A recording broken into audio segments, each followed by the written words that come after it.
meeting you missed? Huh? There was one meeting you missed. That was the one you were saying. Two?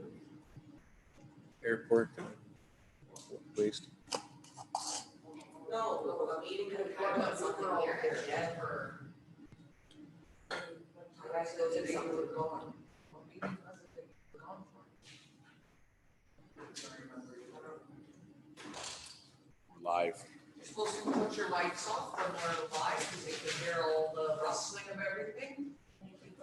Yes, Councilor Allen, happy to you. Could have been worse. Could have been on when he went to the washer. Okay, I think we're good to go anyway, that way.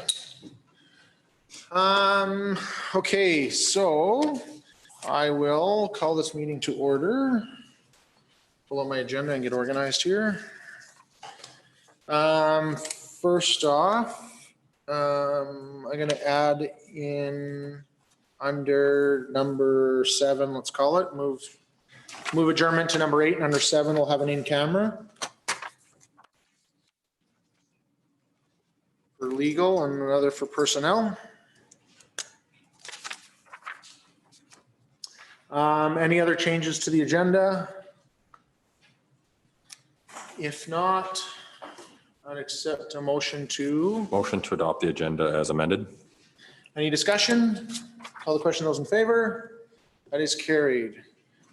So, actually we'll do minutes first. So minutes of our previous meeting held on June 16th on page 3 of our package. Any issues with the minutes? Concerns?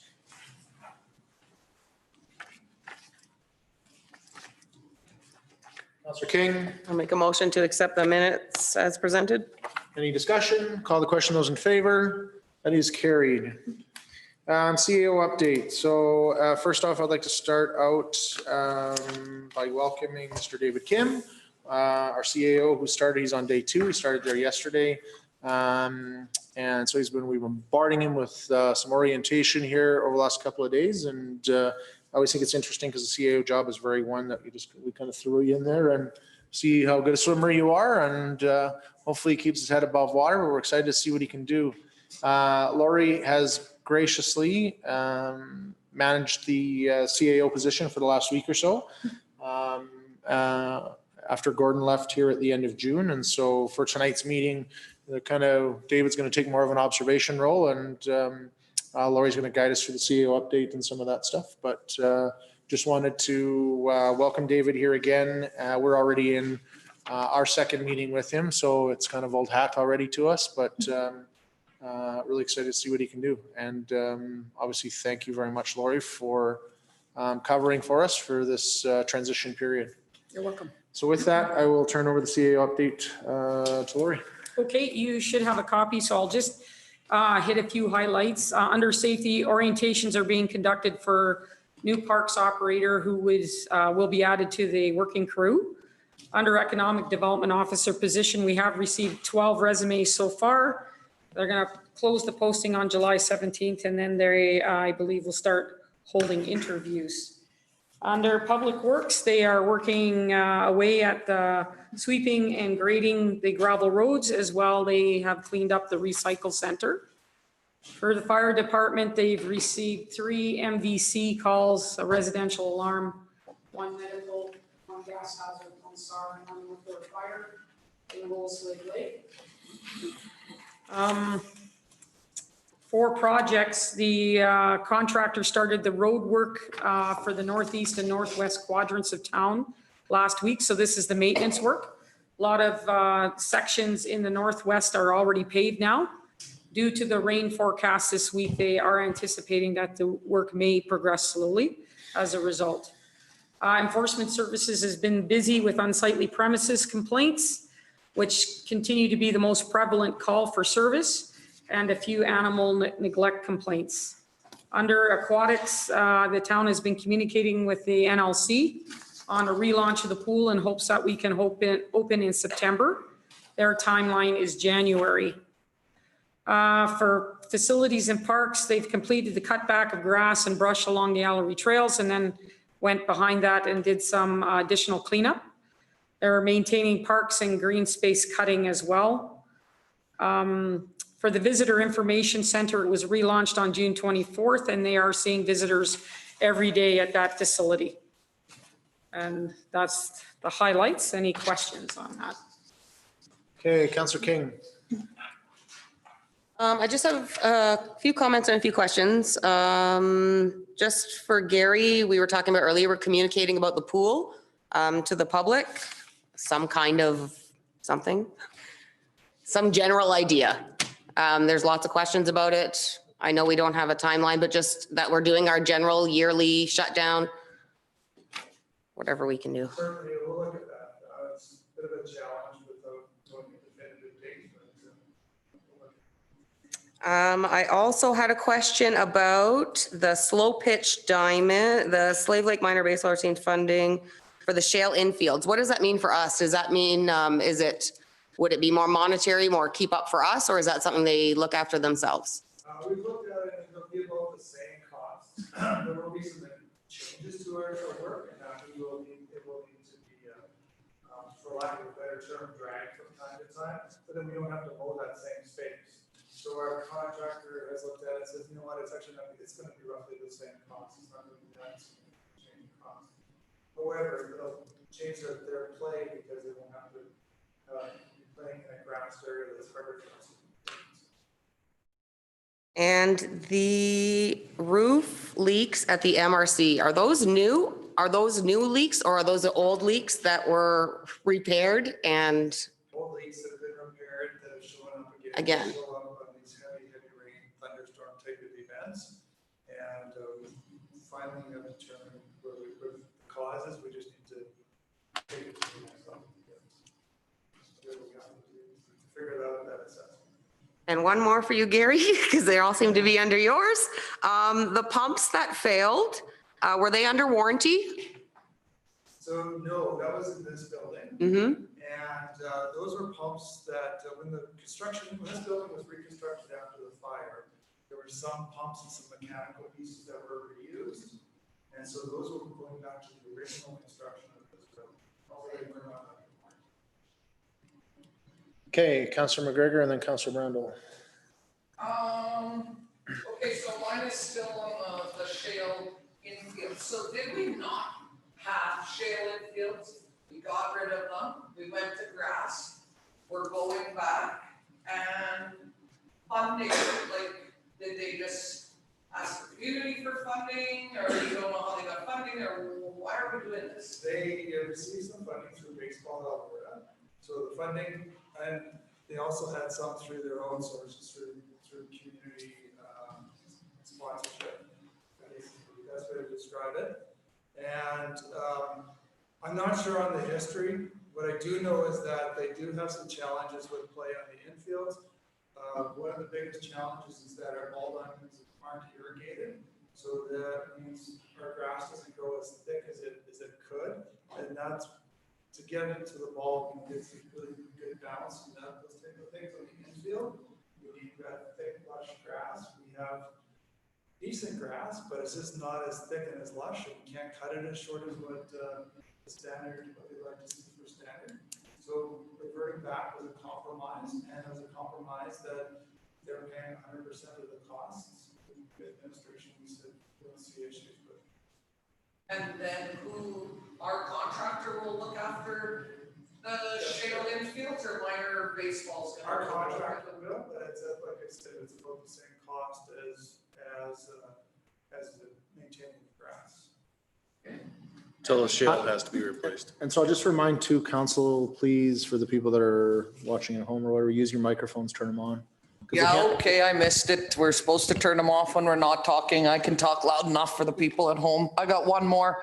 MRC coming back. What are we gonna see happen at the MRC? Like, what's gonna open to have that building open? Tell me what that's gonna look like. See the field house being available for public use, the walking track and running space. So what it's gonna look a little different in that it'll be more set up as cohorts can use various pieces of it. So we may have a pickleball cohort on one side of the field house and a basketball cohort on the other side.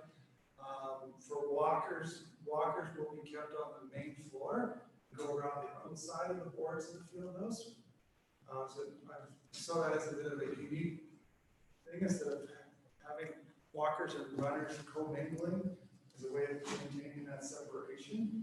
And then runners would be able to use the track upstairs, as well as that small open space, I guess, call it a fitness area. Now that we have some free weights and some free equipment, that will be available as well. Okay, so that's all that's opening up. Some of it will be open. We can't maintain the play center, as well as, we are working on plans to get ice in place, but that won't be happening until September. Yeah, okay, thanks, that's it for me. Okay, Councillor Brandon. My questions have been answered. Thanks. Okay, Councillor Ferguson. I have a question about the Waterline Road. Sorry. Do we know when those specs will be ready? Because we had talked about putting an RFQ out this year to see if we could take advantage of some of the cheaper pricing.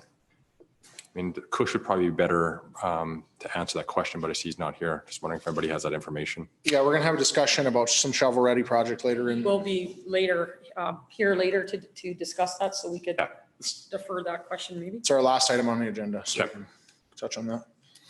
Okay. Councillor Busk. So Gary, with the walking track and running track and all of that, how are we going to keep everything disinfected, cleaned, all that stuff? We're gonna have somebody walking around and cleaning every piece of railing and stuff like that that needs to be cleaned, or how's that going to happen? So we are required to clean all the railings and all the touch points once a day, and as well as increase the cleaning of the floors and so on. We're using our existing staff for most of those pieces. We've also hired a contractor on a temporary basis to assist us clean the washrooms. So the steel company will come and clean the washrooms on a temporary, term basis until we get more staff back. Excuse me. But we will be cleaning, we will have staff that will be cleaning the railings and all the key touch points. The other key thing is the equipment. For example, if someone comes in and wants to play pickleball, they will get their equipment from the front desk. They'll be cleaned and sanitized when they get it. When they bring it back, they drop it off into a bin. That gets cleaned and sanitized before it goes back out. So we have worked out through all those processes.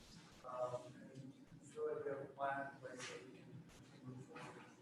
Bearing in mind that it is still fairly limited capacity. It's not like it's totally watched. And that is done with all our park equipment and stuff as well. Every swing, every piece of equipment that we use, they go and clean that on a daily basis. So our parks, the equipment is not clean. We haven't done that since day one. We checked with the Alberta government and with Alberta Health Services. Never been a recommendation that parks equipment be sanitized.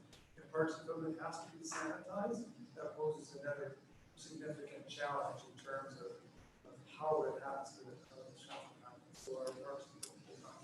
And we have advertised that, so the public is aware. Councillor McGregor.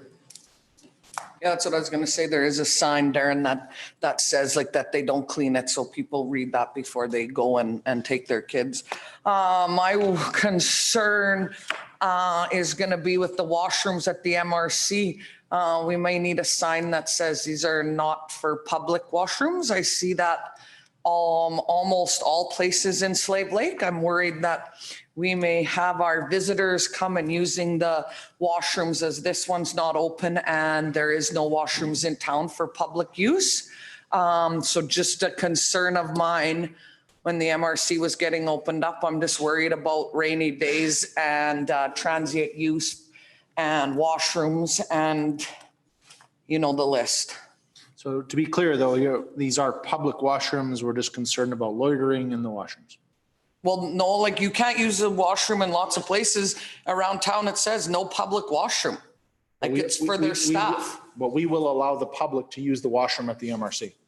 Yeah, well, should we be allowing the public to use the washroom? There is one washroom in the field house already, if that's all we're opening. But theoretically, the people that are using it are public.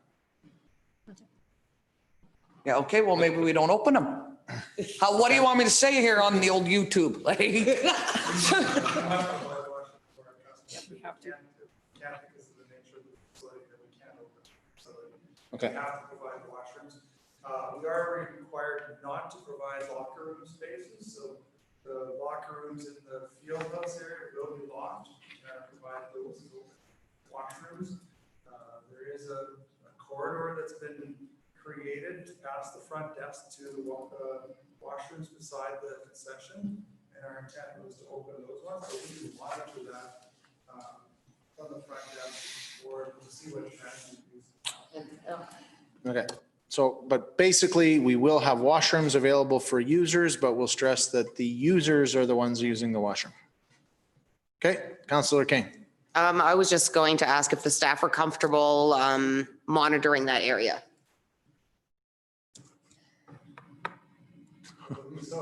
Okay, Okay. just something to, just something to keep in. Okay, Councillor Busk. So will there be any programming in the facility in terms of, well, this is scheduled pickleball hour, this is scheduled basketball, this is scheduled tiddlywinks hour? Like, is anything set up, or is the Let me know staff when just? Tiddlywink starts, because I'll be there for sure. Not initially, but there will be some communication coming out as to how the flow of traffic is going to be working. I mean, we do have, it's not just going to be a random drop in and come do your thing at any given time. Staff, we were looking at more of a, do you want to go play pickleball, let's say, like get a couple of your friends, you can book a slot kind of thing. That more of that system in place than saying Tuesday at 7 p.m. is a pickleball. Okay, so question then. So is drop-in still available? Like 5 kids show up and want to play badminton. Are we doing that, or they need to kind of pre-book ahead of time? Right now, they need to kind of pre-book, but again, we're going to see how that works. If that's not working, we'll shift and adapt. Okay. The idea is to keep it, try to keep it people within cohorts, because that is the way the regulations are. Fair enough. Okay. So we want to emphasize that fact. My son was talking about them going to play badminton next week or whatever else, and he's used to just dropping in and doing that system. But I'll emphasize to him that try and phone ahead and book a space. But booking that space, then are they paying the drop-in fee, or are they paying the regular? Okay. Okay. So I encourage us to communicate that out through our communications stream there tomorrow, that's how that's working. I had mentioned before too, Gary, there's lots going on with our facilities, and lots of tweaks to how we don't do stuff normally. It'd be great to have someone from your department, even just do a quick little video update, because even I've tried to do some stuff, but honestly, I can't keep up with what's all going on. And I don't want to give the wrong information. Okay. Councillor Busk. And the last question I had for you, after seeing in the report here about the glass and stuff being repaired there from the break and enter and stuff, what, I can't remember the discussion, what was decided about ATMs and stuff like that? Are we still going to have ATMs in that facility, or, and has there been any further discussion of where to put them, make them harder to steal? The ATM has been relocated. It's a similar spot, but in its location, it's going to make it a little bit harder to steal, because it's going to be wedged. It is wedged between the wall and a pop machine, so it's bolted to the floor. So we've tried to harden it out just by the location. It's hard for me to describe here, Okay. but you see it has changed. There's been some effort to make it a little bit more resistant to theft, okay? Working with our police colleagues to make sure that's suitable, works for them. Plus, the process has been changed somewhat with the ATM. You walk by and now you see the door is open, the vault has been removed. While the machine or the facility, the machine isn't expected to be in use because it's after hours, the vault will be removed and stored for you. I don't probably say where it's stored, but it's removed from the facility. Okay. Councillor King, this is the most lively CAO update. Right? I think Will we've that ever be- had. They're not usually like this, David. Will just so that you be know. the same at the Legacy Center then, Gary, with the ATM? We haven't tackled the legacy Okay. yet, but we are looking to change. Okay. You know what? Not while it's on top of my mind, so I don't forget, is, I don't think we sent out, we had to reschedule the legacy meeting we were supposed to have last week. We had a quorum issue. And we threw out a thing, Joanna, to maybe have it on the 13th, I think, off the top of my head. But I don't think, has everybody responded or no? Yeah? Okay. So we're good. We're 100% going on 13. Okay. Okay, perfect. Sorry. I was just going to say if we hadn't, we should get on the phone and get that happening. So if it's covered, good. Other questions? So one of the lively ones that happened yesterday was that somebody decided to break into our town shop yard and commandeer one of our vehicles. They went to leave through a gate that wasn't open and went out onto approach that didn't go anywhere. So they left that one. That was too much work. And found another one and got out the front gate. So my only question, there's a number of things around that. We'll let the CAO deal with that. I know insurance is involved and RCMP is involved, and it highlights the fact that we are susceptible to the same issues that many of our industrial and commercial clients are going through. But I did hear, and if you can confirm there, that we did get that vehicle back? No. We did not. No. Okay, that one is still missing. Okay. Okay, the search continues. If there's no other questions from council, we will jump into our first report. So the first couple are into regards to bylaw number 19 and 20. And Councillor Brandel is going to recuse herself and step away. So please make a note of that in there. And we'll grab her when we're done. And Lori, I'll turn it over to you and let you take it away. Okay, the purpose of bylaw number 19, 2020 is for council to give the bylaw first reading and set the date for the required public hearing. The applicant is Kendra Miller, and the subject lands are Lot 2, Block 4, Plan 9022937. They would like to redesignate the lands from residential and general urban to downtown commercial, and that will provide the landowner with a greater number of development opportunities for the site. There is an amendment required as well to the land use bylaw. So bylaws number 19 and 20, 20 is coming up next, are being processed concurrently. The applicant did have a discussion with a realtor in town and the planning department looking for options for the subject lands. And as a result, it was felt that rezoning the lands to C1 downtown commercial mixed use district provides more opportunities to the landowner with respect to potential development opportunities. So at this time, the planning department has no concerns with the application, is recommending council give bylaw number 19 first reading and schedule the required public hearing for August 4th, 2020. Okay. Councillor Voss. Make a motion that bylaw 19, 2020 to amend the municipal land use plan map in the municipal development plan by redesignating Lot 2, Block 4, Plan 9022937 from residential and general urban to downtown commercial receives first reading and the required public hearing be scheduled for August 4th, 2020. Any discussion? Councillor McGregor. Question. So this is behind you. Like, tell me kind of where this is. This is right next to the plaza. Yeah, across the road from Speedy, next to the vet clinic. Next to the vet, that Yeah. Okay, Yep. okay, thank you. Yeah. Yep. I just lost There's kind of a mistake on my own part. I thought that's the one you're highlighting. Technically, we usually don't debate first reading on Yeah, we don't, but applications generated by the public, but I just kind of missed that. So we'll get into some more discussion on it when we get into the public hearing. Motions on the floor, any discussion? All the questions, those in favor? That's carried. Okay, bylaw 20. yeah, this is the second part for the same application, and we don't have any concerns and are recommending first reading and public hearing for August 4th. Councillor King.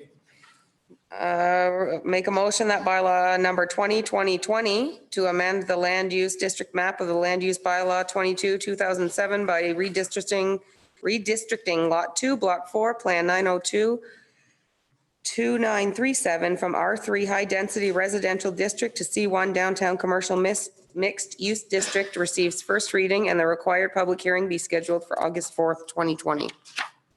Any discussion? Call the question, those in favor? That is carried. Councillor Graham, you want to open the door there and bring back our other councillor?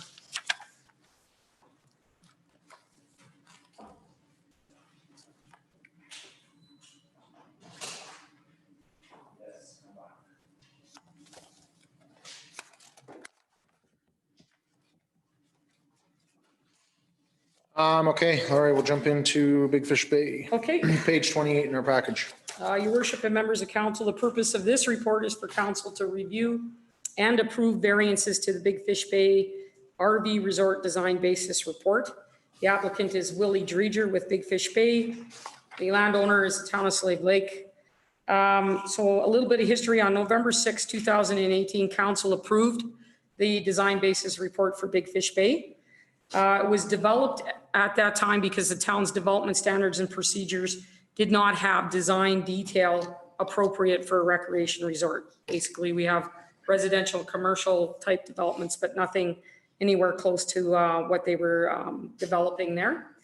The design basis at that time approved variances to the town's development standards and procedures in the following sections. So roadways, water distribution, sanitary sewer, storm sewer, franchise utilities, landscaping and fencing, and pumping facilities.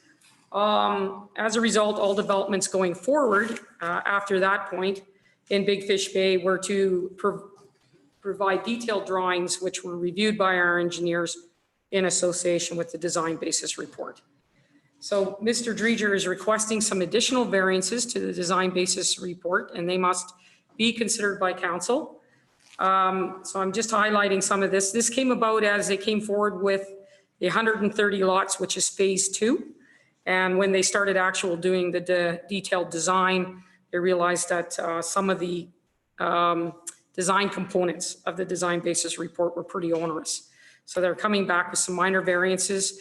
These variances and this design basis report have been looked at by Jeff Fetter and Calvin Couturier and Cody Kelly. And so this is sort of a culmination of those discussions, many of them to get us to this point. So for the first part, section 1.2 is a little bit of background, and they're just replacing the second paragraph of the design basis report with the stuff shown in red. 4.1.1 design population, replacing 2 paragraphs in that section, just basically outlining what they want to see, what was existing in Big Fish Bay and where they want to go to. And this matches up with their 5-year plan that they've already submitted. Section 4.2.2 water servicing. This is replacing the first paragraph in this section, basically saying the minimum size would be 150 millimeter water main that will be looped around Big Fish Bay and connect to the proposed restaurant. The exact size will be determined in the detailed design. So as they continue to build out, they'll come forward with detailed design drawings that will be reviewed by Jeff and our operations people again. Fire hydrants will be directly connected to the water main. Primary service lines will loop along the secondary roads and connect to the water main. All campsites, cabins, and other structures will be surfaced off the primary service lines with a 19 millimeter or 25 millimeter or 3/4 inch or 1 inch service unless there is a water main. So that, and then they're shown as appendix C in the drawings. As well, this section is replacing the last paragraphs with the items in red, and that's really talking about putting valves on the water main so that they can isolate hydrants in primary service connections, and giving some spacing on the valves of 150 meters. Fire hydrants will be placed along the water mains in key locations and will be defined as within 100 meters of cabins and permanent structures or as required by the town. Spacing may be more than 120 meters, but will be confirmed with the town during, again, the detailed design phase. Dead end branches will have flush points, but not necessarily a fire hydrant. Installation pressure testing and disinfecting will be done in accordance with town standards, and the remaining water line minimum requirements, such as material pressure testing and valves, et cetera, will be in accordance with our existing standards. And any future variances would require written approval, again, by council. Section 4.3.2 is sanitary sewer servicing. Again, replacing the last two paragraphs in this section. In this section, they're saying the minimum depth of cover for sanitary sewer mains is 2.4 meters or 8 feet.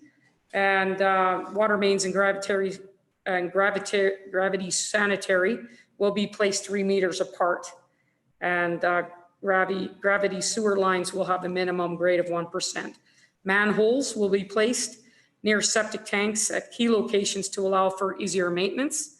Each site service can be used as a clean out point for the gravity sewer along the main. Manhole frames and covers will be a standard no floating style. Installation, cleaning, and inspection will be done in accordance with our town standards. The remaining sanitary sewer line minimum requirements such as material, manholes, etc., will be in accordance with the town standards. And again, any variances will need to come back to council for future consideration. And again, Jeff Fetter and Calvin have looked at this and have no concerns.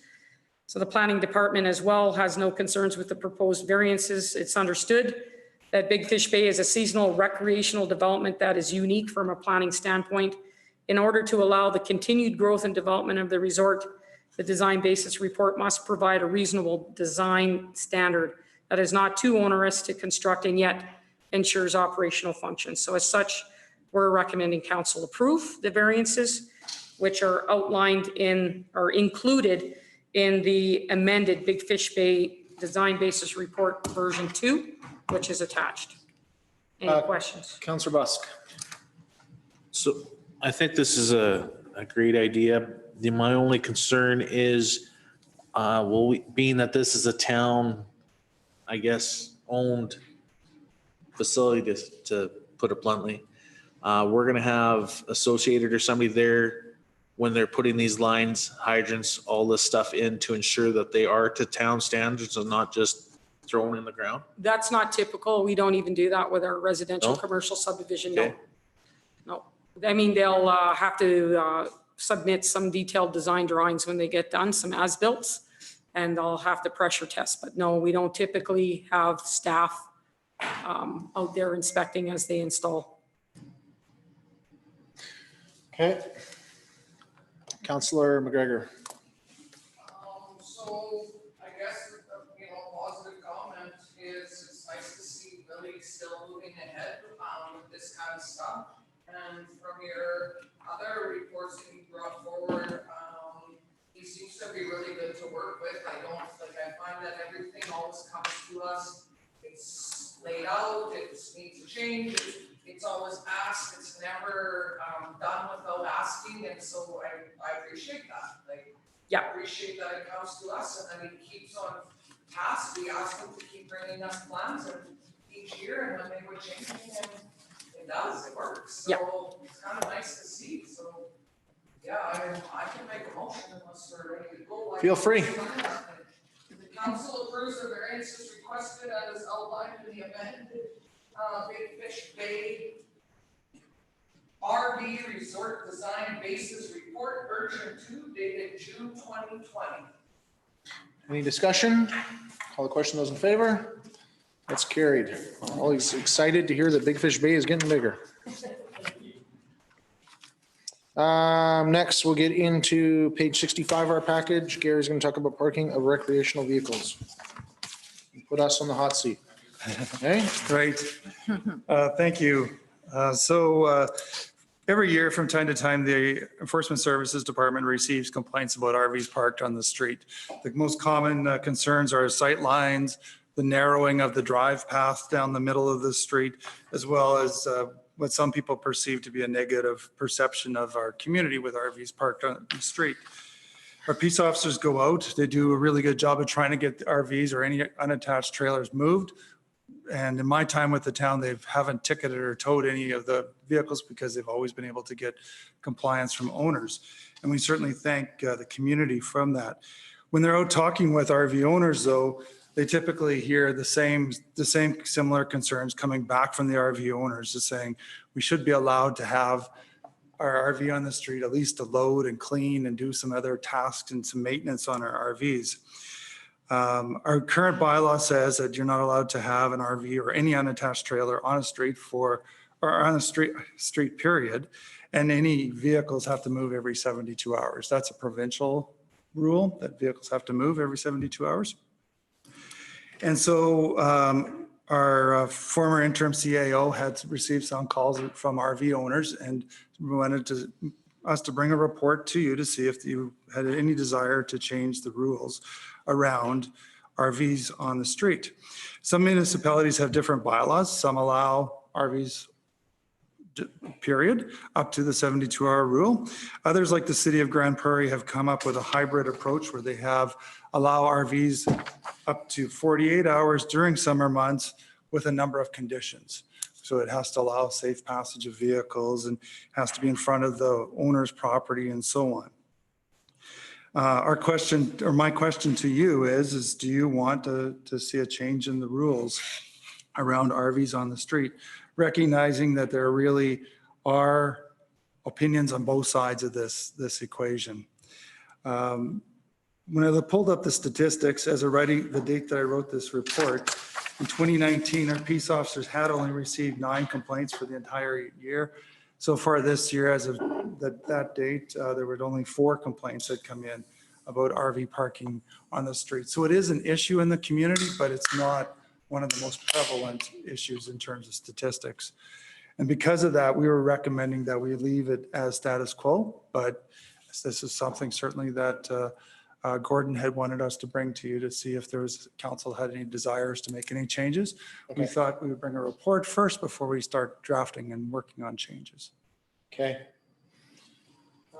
Questions, comments from council? Councillor King.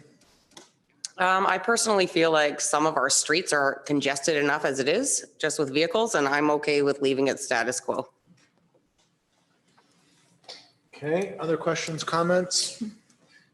Councillor Busk.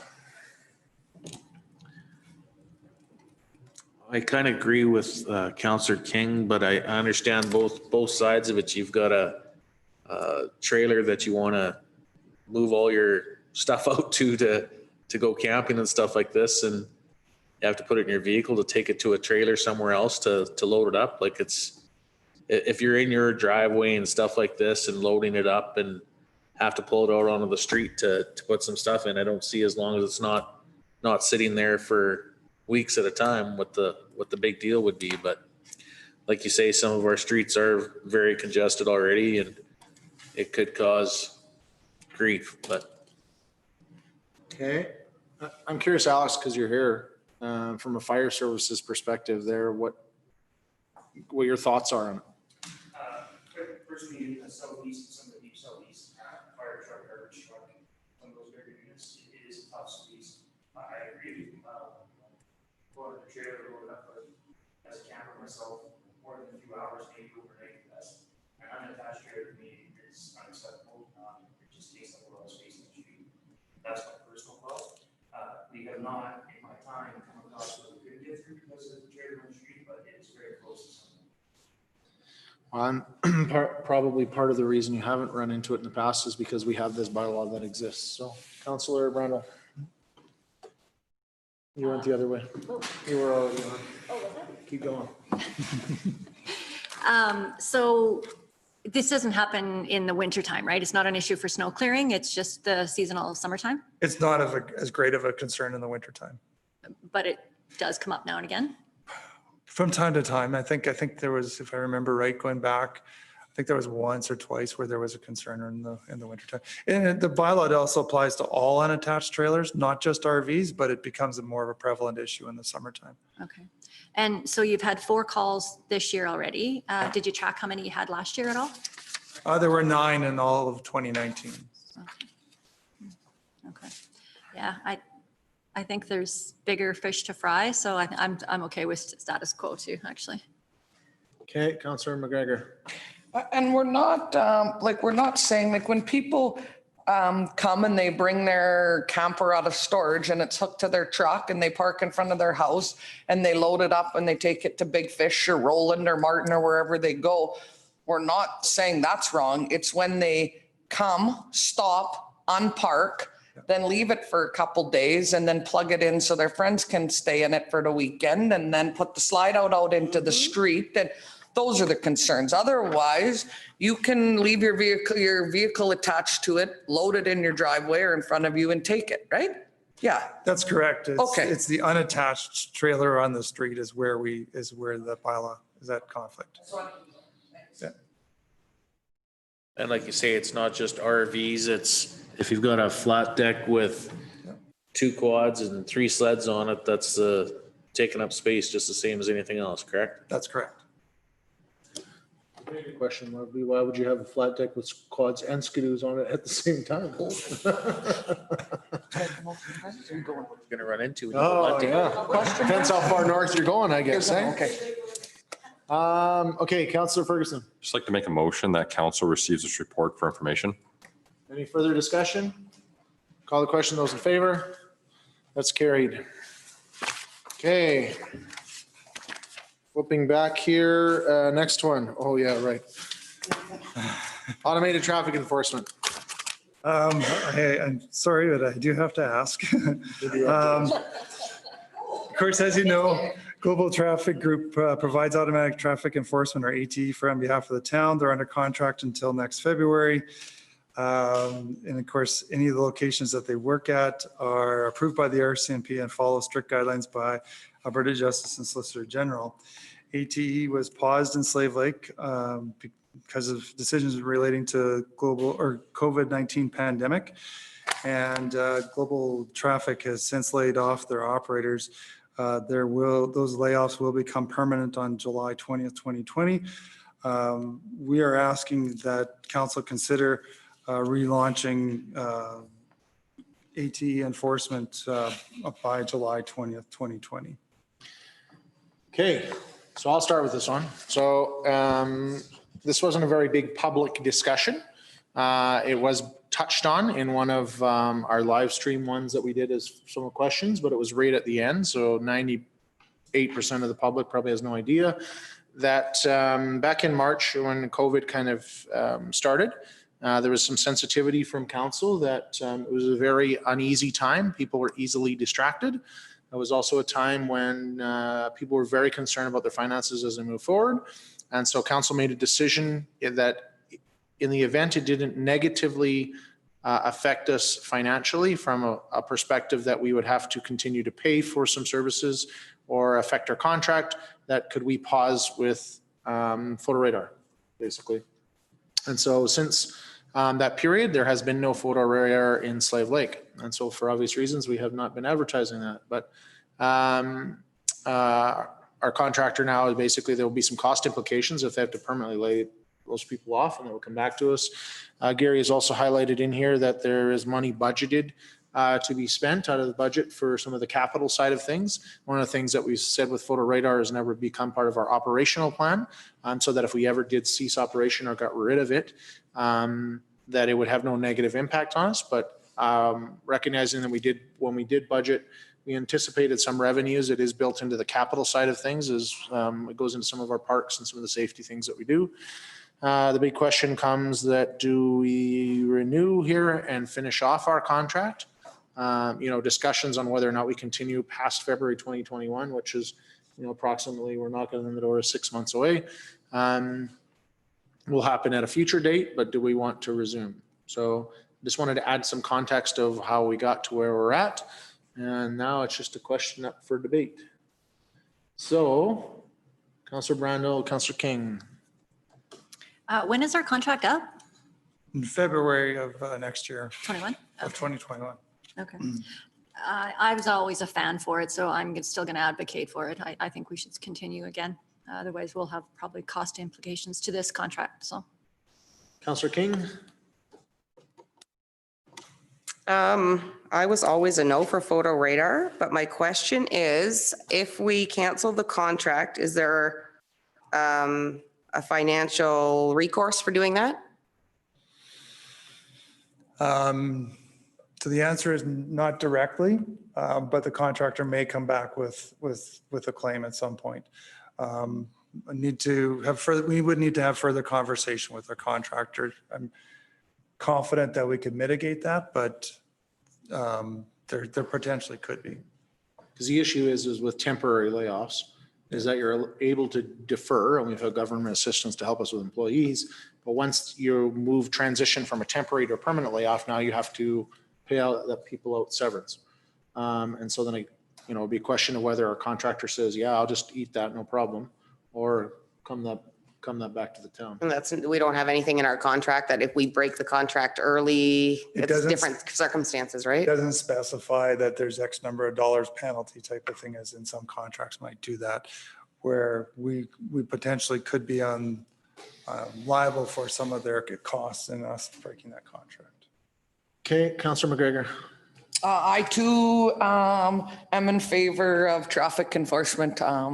I know some of you aren't, and that's fine. That's why we have a democracy and we can agree to disagree. But if the sign says 60 and you go 80 and you get a ticket, well, you break the rule, you pay the price. So it's one of those things. And yeah, I'd be okay to see it come back. So I'm ready to make a motion.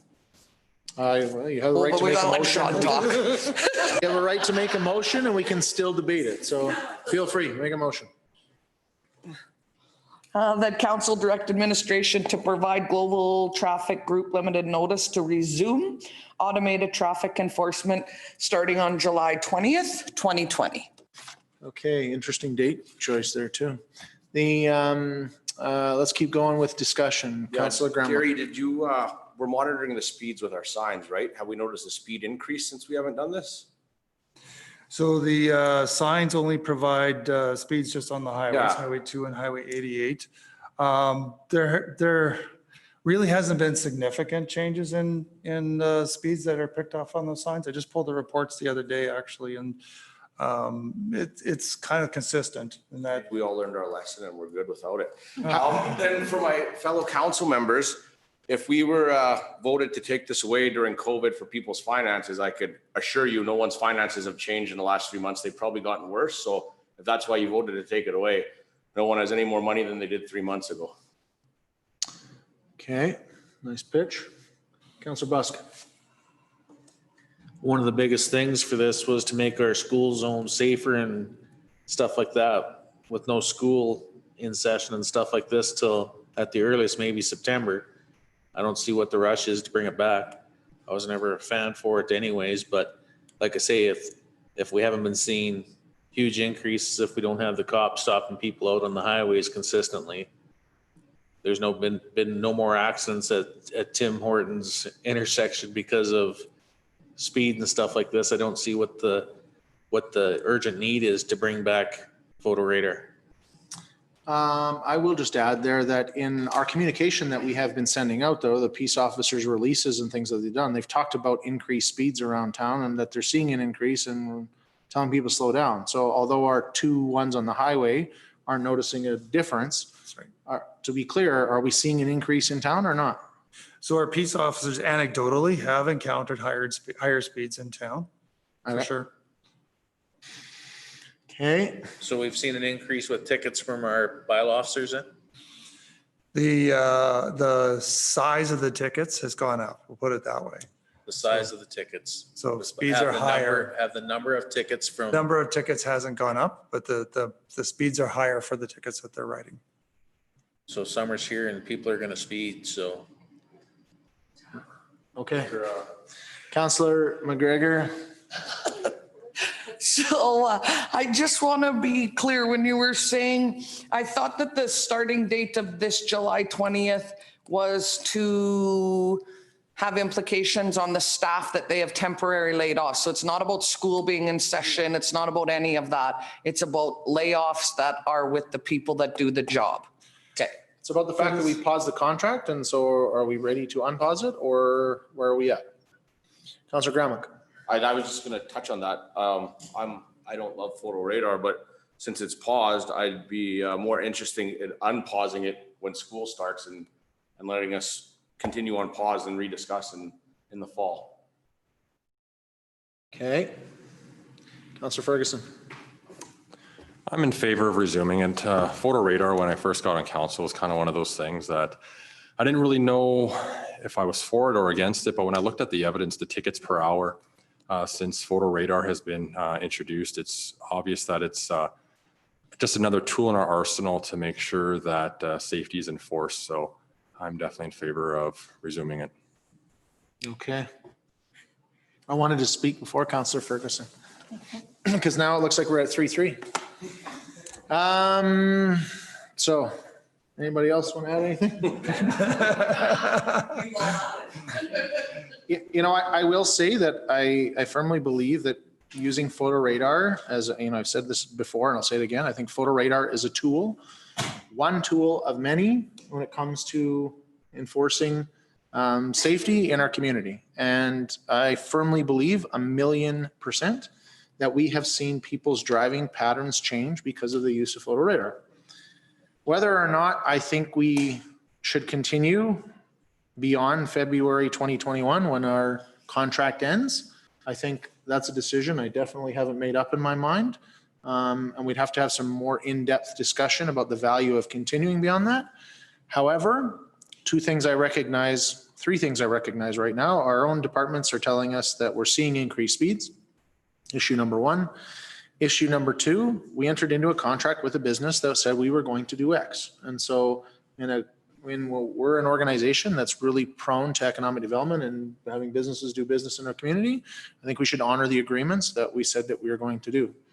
Three, I would also finish off by saying I don't want this to negatively cost us anything. And I can't imagine in my right mind that any contractor that we cancel doing something that's going to incur cost isn't going to come back to us for something.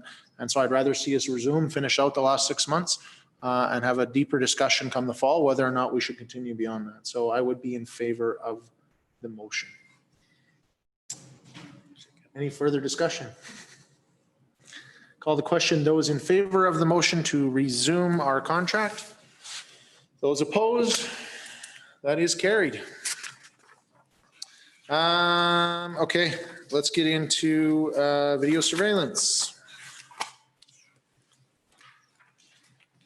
Oh my God, my watch, it always tells me to do different things here. I can stay active and do whatever. And it's telling me to breathe. So I'm hoping the next report is a little smoother. Okay, let's go. So the intent of this report is to bring a video surveillance policy to council for your review, for your perusal.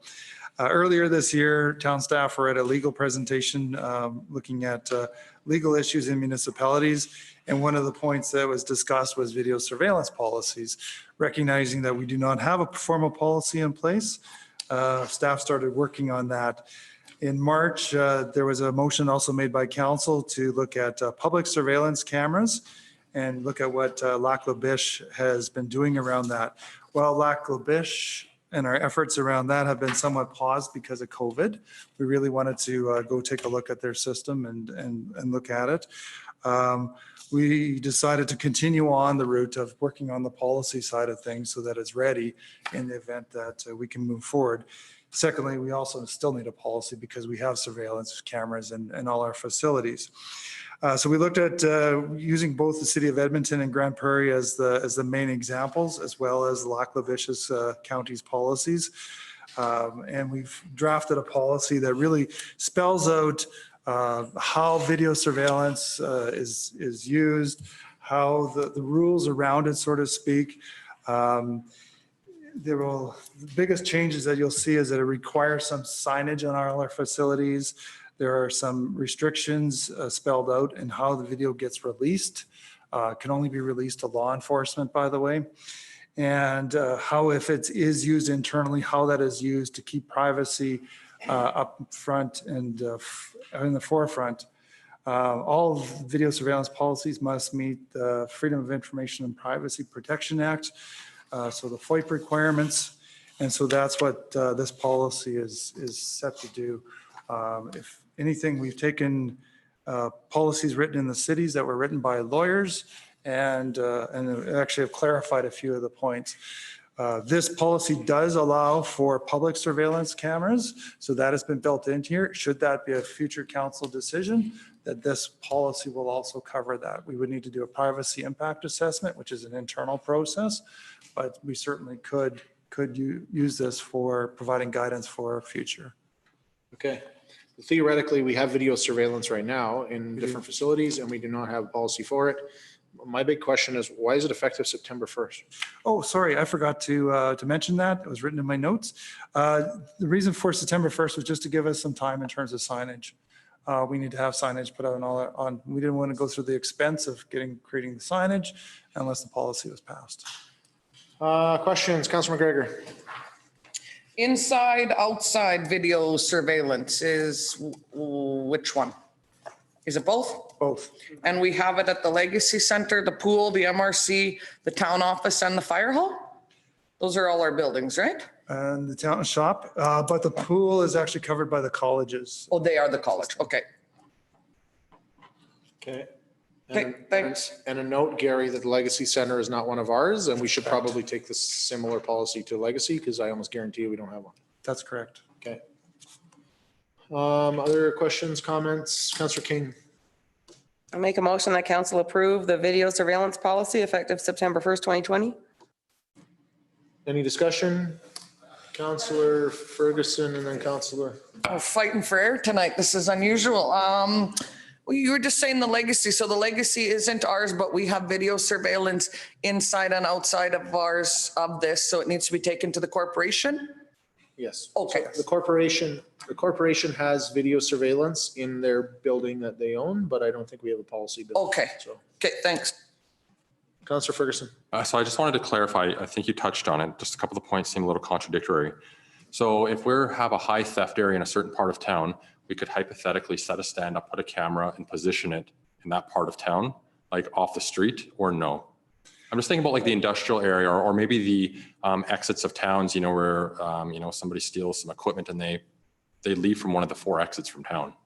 So yes, that is addressed in this policy. We would have to undergo a privacy impact assessment first. So privacy impact assessment would look at what risk there is to people's personal privacy and in the location of that camera. So a really good example of that is that we would want the camera to be facing the street area, not a residence, not looking at windows, those kinds of things, as we would look at those detail, as well as who has access to that video feed. Thank you. Okay, other discussion? Motion on the floor, call the question, those in favor? That's carried.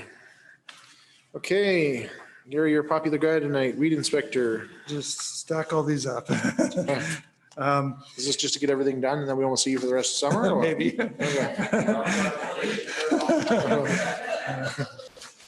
Fair enough. So under the Weed Act, the town is required to appoint weed inspectors. One of the challenges that we've had in the last couple of years, in the past, we've relied on partnership with the MD of Lesser Slave River. In the last couple of years, they've had their own challenges with staff and personnel and have not been able to provide us consistent services. So what we wanted to do was look internally, see if there's another way we can continue to provide weed inspection.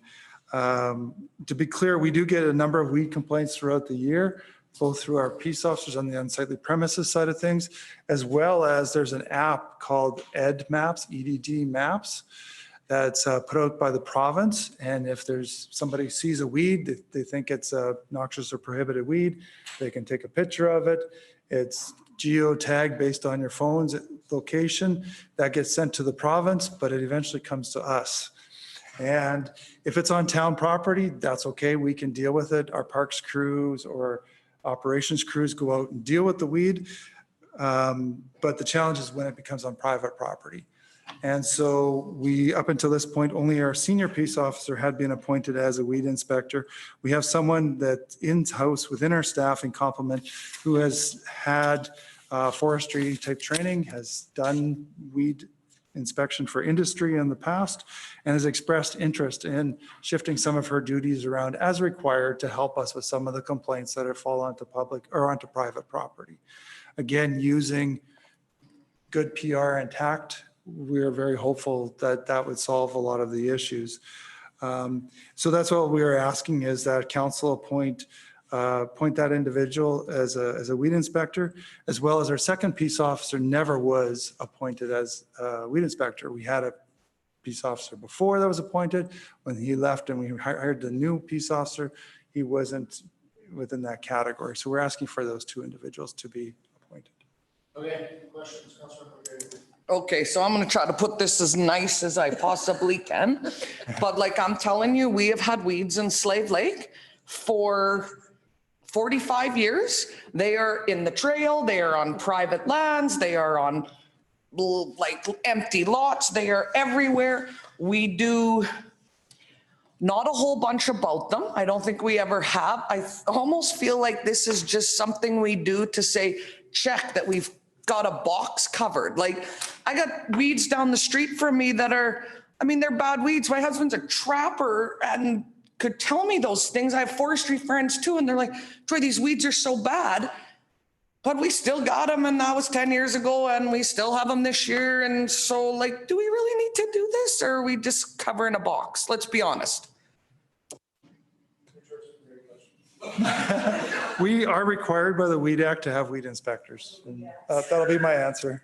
Okay, so we're covering a box and we're doing our due diligence, and then if we do have someone that says, listen, this is a bad weed, they know how to take care of it, they know how to burn it or put it in a bag, or all the proper procedures for it. Okay. Okay, we're doing something we're required to do. Yeah, I get it. Councilor Busk. So she's went to school for environmental forestry something.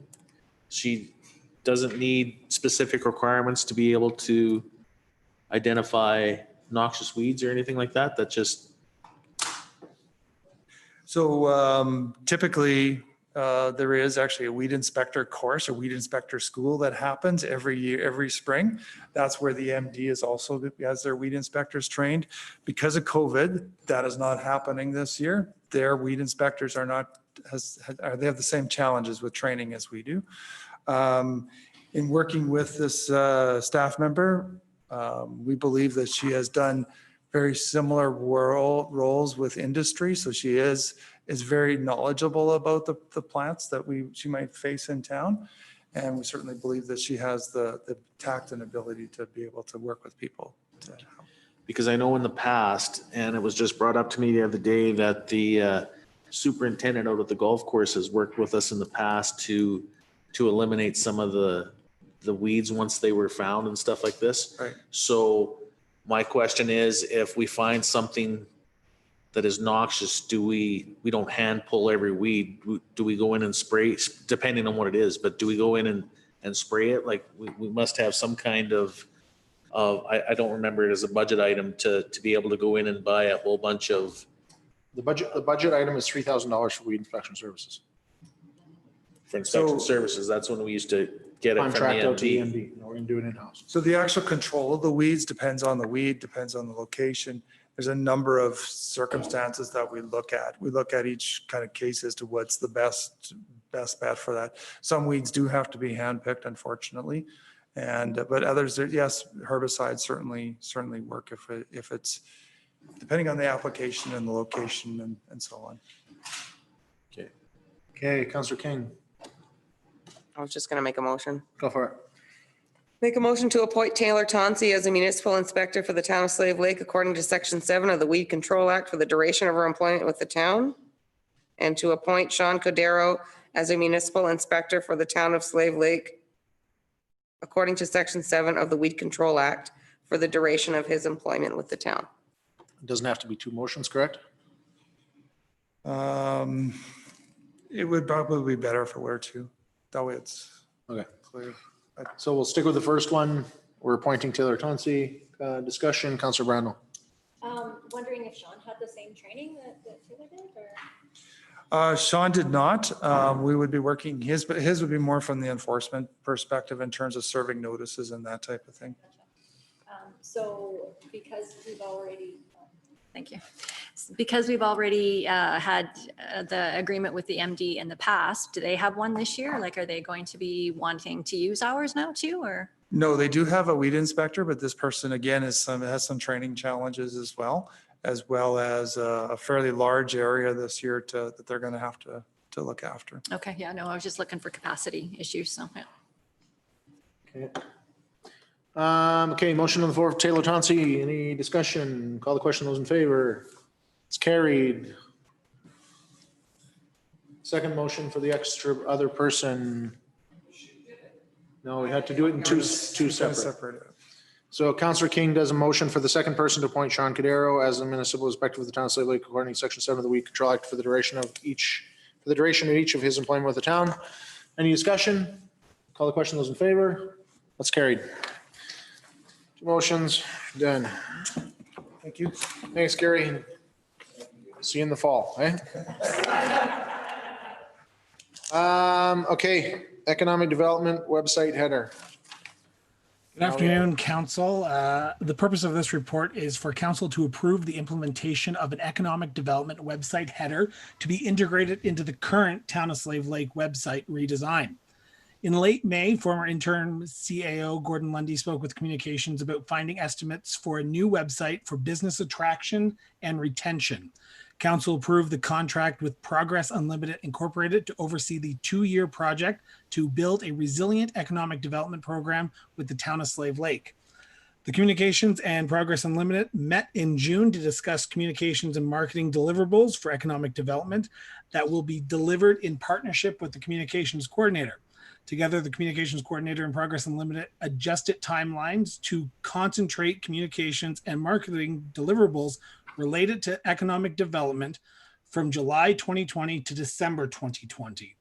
One area of discussion was the development of a separate website or sub-site versus the development of a department level website header or series of web pages within the existing website of economic development on the Town of Slave Lake website, which includes business attraction and retention and tourism.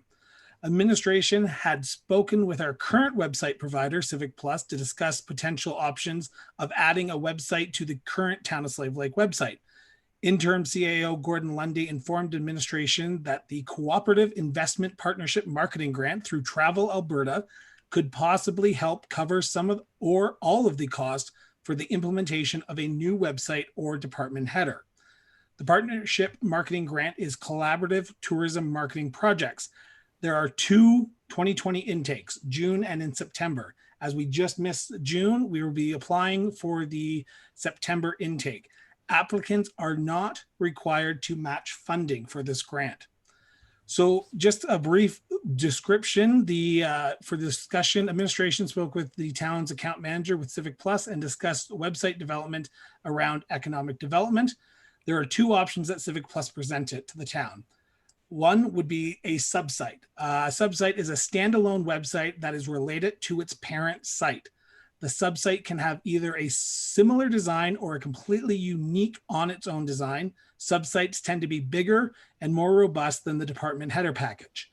As you see that we're looking at about first year investment of $14,439 Canadian, and after that, year 2 and beyond would be $3,645.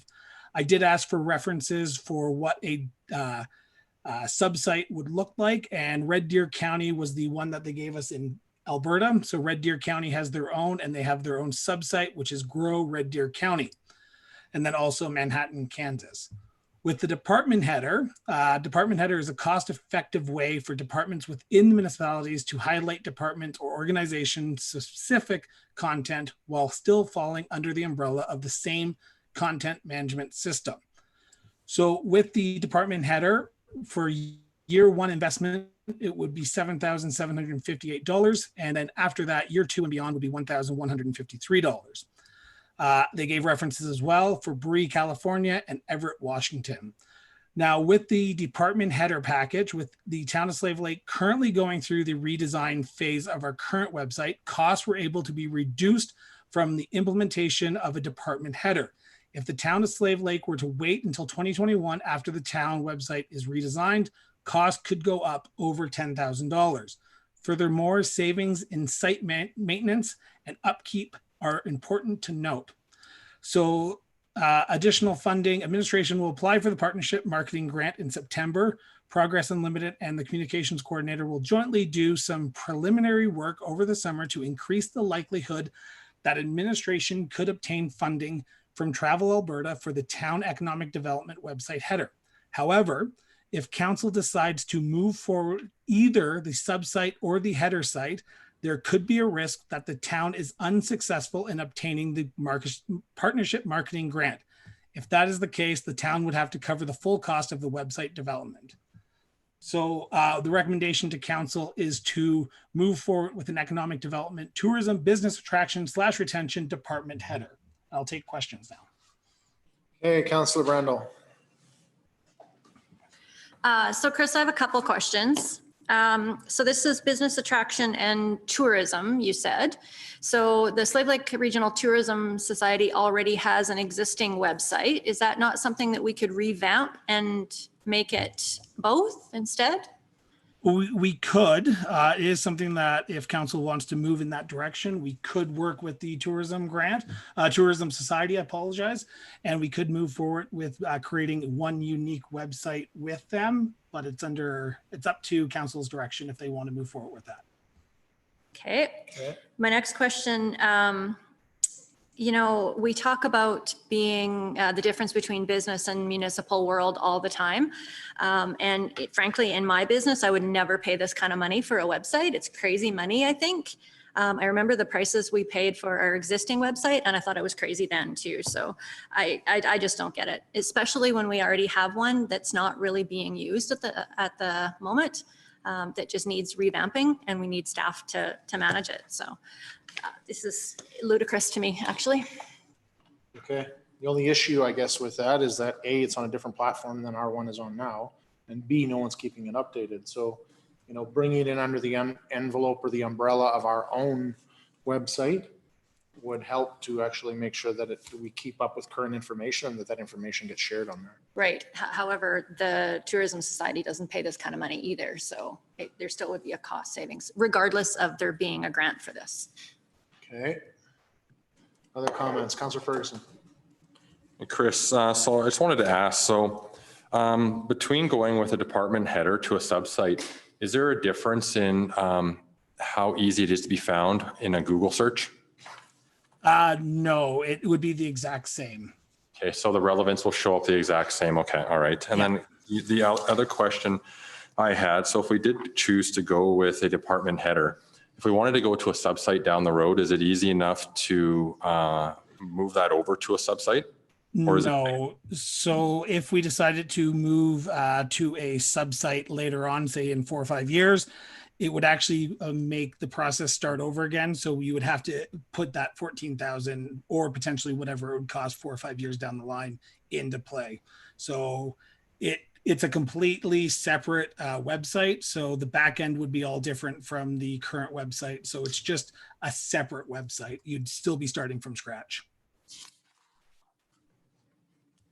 Okay, Councillor McGregor. We're in the process, Chris, of doing our website. We haven't had another meeting. Do we have a timeline when that will be? And I have one more. We have a meeting tomorrow with our economic development group that we hired. So I'd like to talk to maybe them about this before I make a decision. I don't think I'm actually ready to make a decision until I talk to our group that we've hired. And when is our website due so that we can put that on our list too, because we were going to do it in June, but I think we're behind.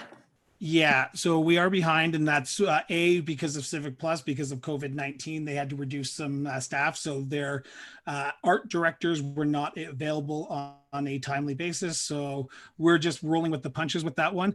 When it comes to timeline, I know you are meeting with Progress Unlimited tomorrow, and she is up to date on this. She is going to be speaking a little bit about this progress as well. Now, when it comes to timeline though, we are looking, if we don't get on it by the end of next week, we are probably not going to be able to have that cost savings. So a decision sooner rather than later would be preferable. Okay. Councillor McGregor. Can we table this then till next week, till our meeting in July? You can make that motion. I can? Yeah. Okay. Yeah, I'd like to make a motion that we table the new Economic Development Tourism Department header website plan until, Next Tuesday's meeting. yeah, July 14th. Okay. So we'll get you an answer. So the emphasis is that we're meeting with our contractor tomorrow to have a 2-hour meeting on economic development. We'll get into some more in-depth discussion with her and bring this back next meeting there for decision. Any further discussion on the motion?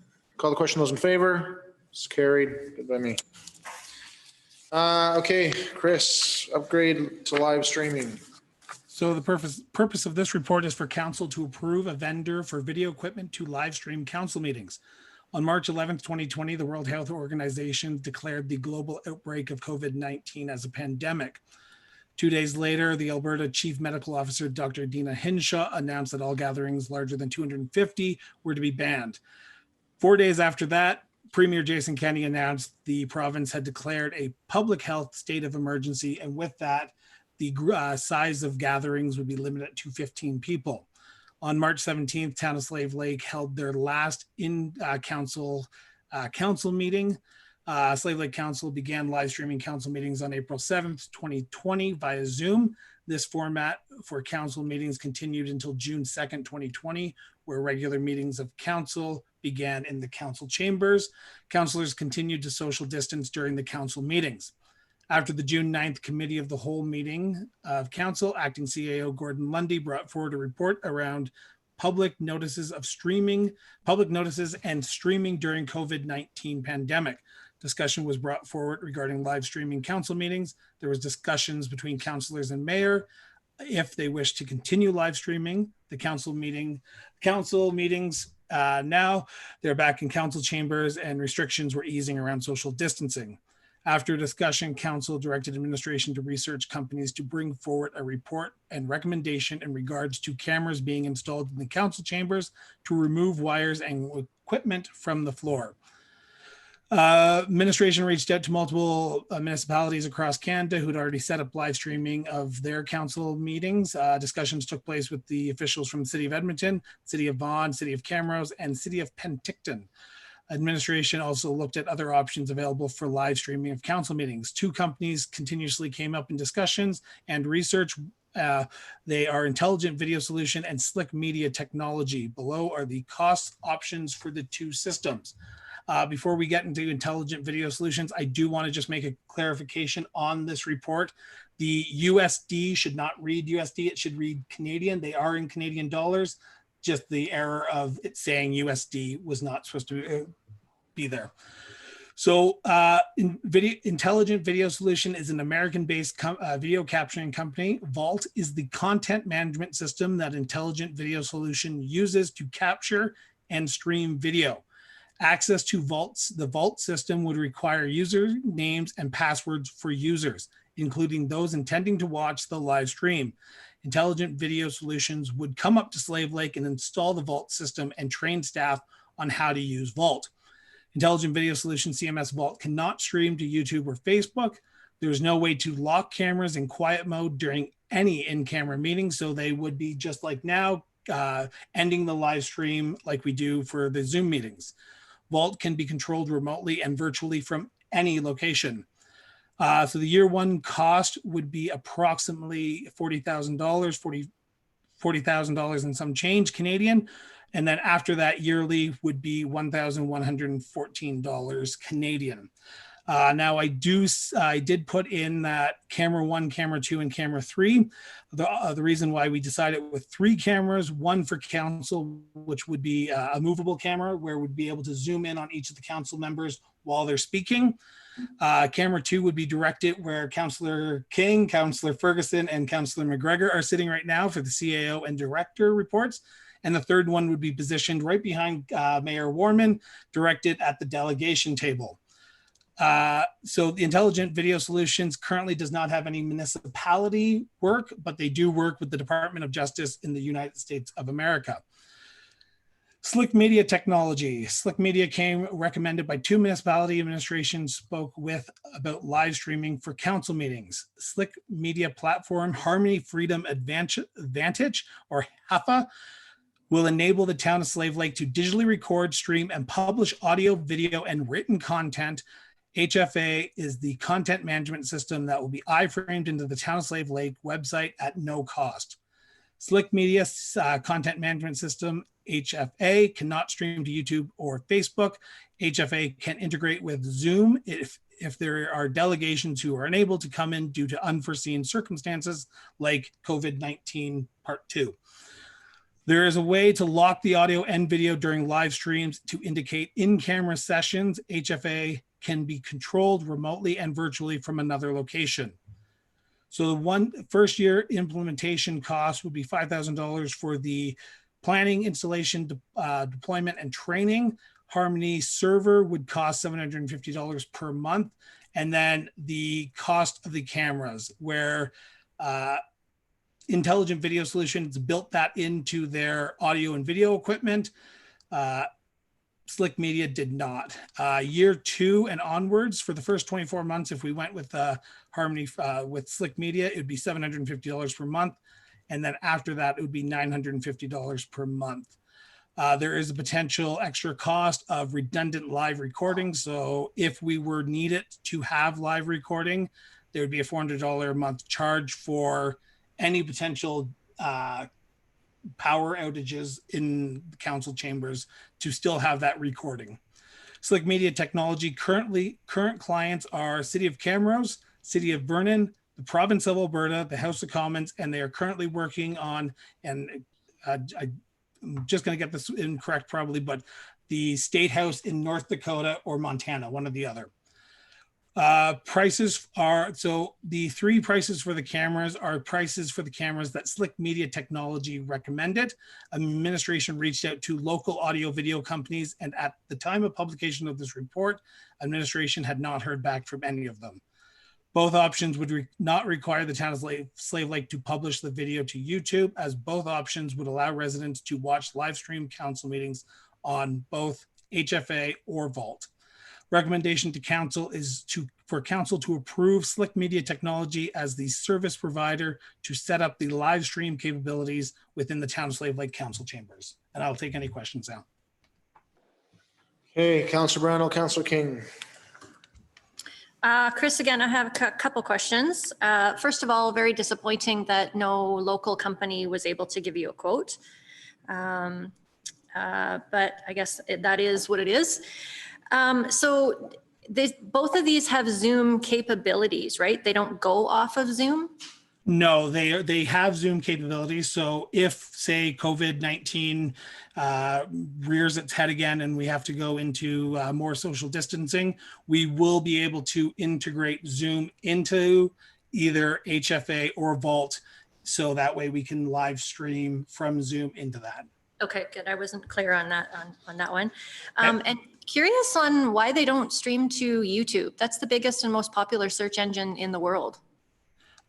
These are both back-end content management systems, so they're looking more at using their own platforms instead of using their own, someone else's. I apologize.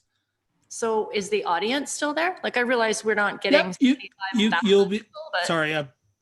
Audience members will be able to go into our website, click on the iframe, pull up that meeting while it's live streaming, and we can link it to our Facebook page as well. I guess, yeah. So what happens after it's gone live? It's like, are we only able to show them live, or they're still recorded and we share it later? It will be there forever. So it will always be there once we're done recording. It's like a proceeding in the House of Commons or the Alberta legislature. Once you go in, you can record that as it's going on. Then once you're done, a person can come back a day later, 4 days later, 6 weeks later, and watch that recording as it goes on as well. Okay, Councillor King. So right now we are live streaming on YouTube for free, not costing us anything. Both of these are proposing, to me, ridiculous fees.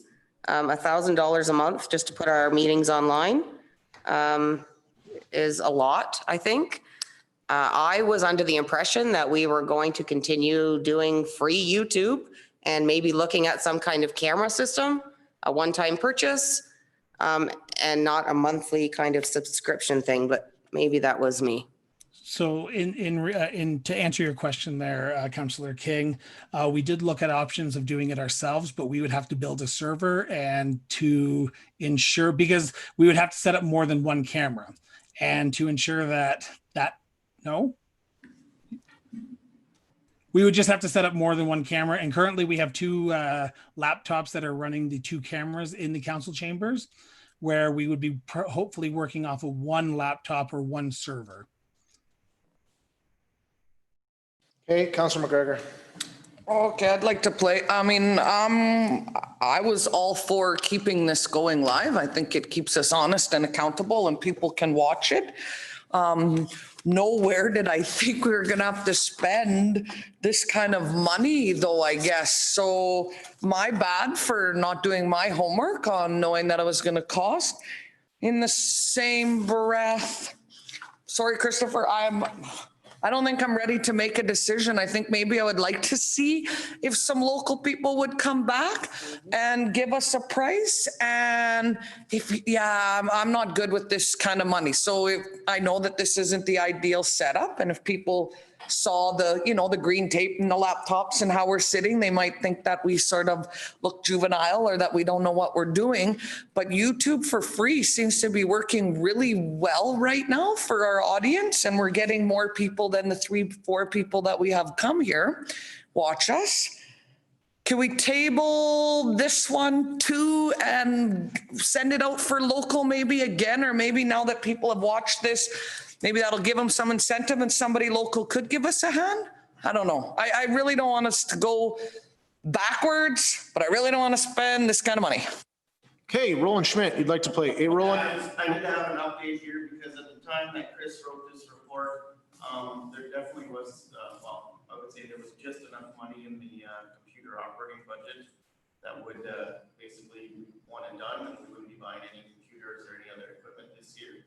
However, with some of the other stuff that we had to do for COVID, this would push the budget over by about $3,000. Okay. Good to know, thank you. Okay. Okay, so to confirm, Chris, you did reach out to some local people, but haven't got any feedback. I have not heard back from either one of the two that I contacted. Okay. Sorry, Councillor Groundblock. Is there somebody over on my right? I thought everything was just here. Yeah, I'm the good voice. Julie's the bad voice on that side. Okay. I just wondered if our new CAO has any experience with this in any of your past jobs of the live streaming services, or if this is par for the course, or what you know on it. Through your worship, the council, yes, the previous institution that I worked with had a live stream going on. Is the hardware was installed way before my time, yet it was operated by the staff. It was a live stream. It wasn't YouTube. It was a separate file that was saved in our website. So Something similar to what we're looking at then? something similar, but my understanding was that there was hardware costs in the beginning, but the operation was done by the staff. Okay. Just to be clear, this would be operated by staff. So the camera system would be operated by either myself or Chris, and we would monitor the servers, and we're just paying them, I think, to store it, is my impression. Okay, so Chris, how many people are watching this right now? You should be able to. 11? Okay, sweet. I should have combed my hair, man. So one of the frustrations, we have always been a communication type group, and I'm definitely guilty of really pushing communication. I love the idea that we're doing this live and doing stuff. I think it's unfortunate that some people miss out on this.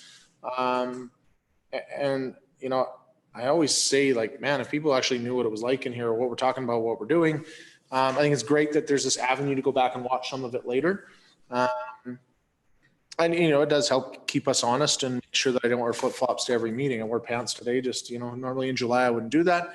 But, I think there's an advantage to it. That being said, like, I can tell you, like, we've got mics over here and we got mics over there. I guarantee you that there's people watching right now that couldn't hear what David said because we don't have a mic set up over there for that.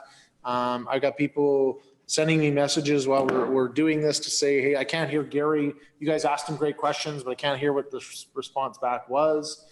So then we're going to lose any interest that we're actually generating if we don't have that equipment. So this one doesn't feel like a home run, but it feels like there's a will to have something. So we would love to, I love the idea of tabling this, see if we get some more information, see if we can dig into some other options. We want something. We're just not really loving the idea of spending 20 grand a year to make this happen. So I would entertain a motion to table this, and let's just say bring back at a future meeting after maybe our CEO and our staff has had a chance to see if we got anything a little bit more locally that we could use, but would like to proceed. Just don't love that price point. I'll make that motion. So make a motion to table to a future meeting, and we'll leave administration there to bring back the right time for that. Any discussion on that one? Call the question. Those in favor? That's carried. Okay. Allocate GTF. Thanks, Chris. Roland Schmidt. Yeah, thanks, Chris. So Roland, move that mic. If someone can't hear Gary, they might not be able to hear you, but it's as simple as asking them to move the microphone closer or talk louder. I think I'm a little bit louder than Gary, maybe. So good evening, Your Worship and members of council. The purpose of tonight's report is just to ask for the reallocation of the GTF funds.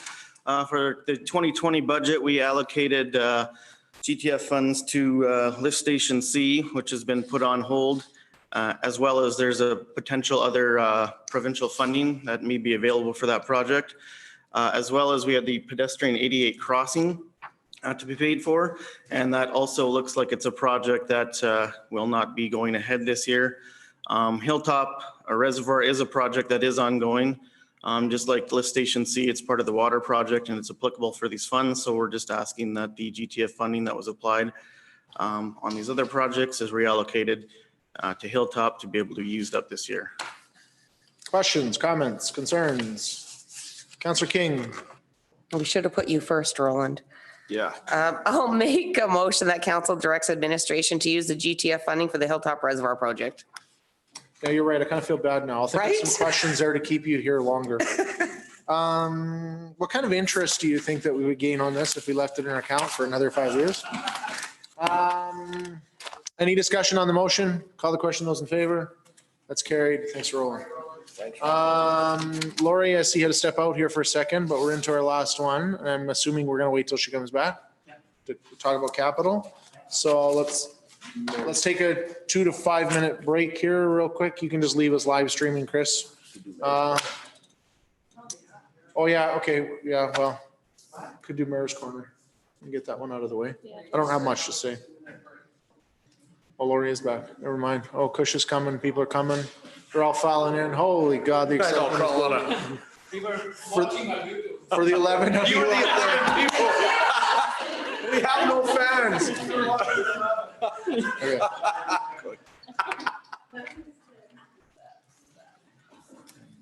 Okay, so it was like 10 people that were interested and a couple that we were paying to be here tonight. Just so we're all clear on what's going on. Good to know. Okay, so I just want to add some background for you, those of you that are watching or those of you who watch it later.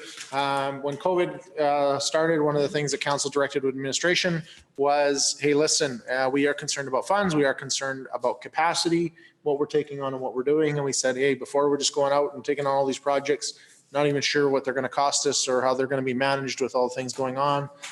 What do we actually need to accomplish? And what are we not going to take a financial hit for pausing? And so the majority of those we kind of sat on the shelf, not to cancel for all those residents in Gloryland we promised some roads to or whatever else. They're wanting to shoot me every time I drive by. I will say that the idea wasn't to cancel any of this stuff. It was to pause and think about timing as we move forward.